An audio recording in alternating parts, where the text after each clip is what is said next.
फलटण तालुक्यातील वाठार निंबाळकर हद्दीत शुक्रवारी मध्यरात्री झालेल्या कारच्या भीषण अपघातात फलटण येथील कमिन्स कंपनीतील 3 कामगारांचा जागीच मृत्यू झाला, तर अन्य 2 गंभीर जखमी झाले। 23 जुलैला दैनंदिन काम आटोपल्यानंतर संबंधित कामगार वाठार निंबाळकर येथील वसतिगृहात आले होते।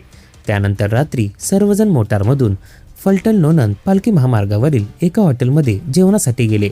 जेवणानंतर ताटवडे घाट परिसरात ते फेरफटका मारण्यासाठी गेले होते। जेवण करून परतत असताना सुरुवातीला नयम लोंगानी हे वाहन चालवत होते। त्यानंतर मोहम्मद हुसेन यांनी वाहन चालवण्याची इच्छा व्यक्त केल्याने वाहनाचा ताबा त्यांच्याकडे देण्यात आला। पुसेगाव फलटण मार्गावरील वाठार निंबाळकर हद्दीत आल्यानंतर एका वळणावर भरधाव वेगामुळे चालकाचे मोटारीवरील नियंत्रण सुटले। मोटार रस्त्याच्या उजव्या बाजूला जाऊन नाल्याच्या कठड्यावर जोरात आदळली आणि उलटली।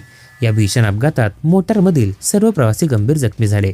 अपघाताची माहिती मिळताच स्थानिक नागरिक, पोलीस व रुग्णवाहिका तातडीने घटनास्थळी दाखल झाले। जखमींना तात्काळ फलटण येथील रुग्णालयात हलवण्यात आले। मात्र उपचारापूर्वीच मोहम्मद हुसेन, अनिल हेब्रम, सदानंद पूर्ती यांना डॉक्टरांनी मृत घोषित केले। या अपघातात नयन लोंगानी, सौरभ कुमार आणि MD सितारे हे जखमी झाले असून सौरभ कुमार यांना पुढील उपचारासाठी बारामती येथे तर MD सितारे यांना फलटण येथील खासगी रुग्णालयात उपचारासाठी पाठवले आहे। या प्रकरणी फलटण ग्रामीण पोलीस ठाण्यात गुन्हा दाखल करण्यात आला आहे।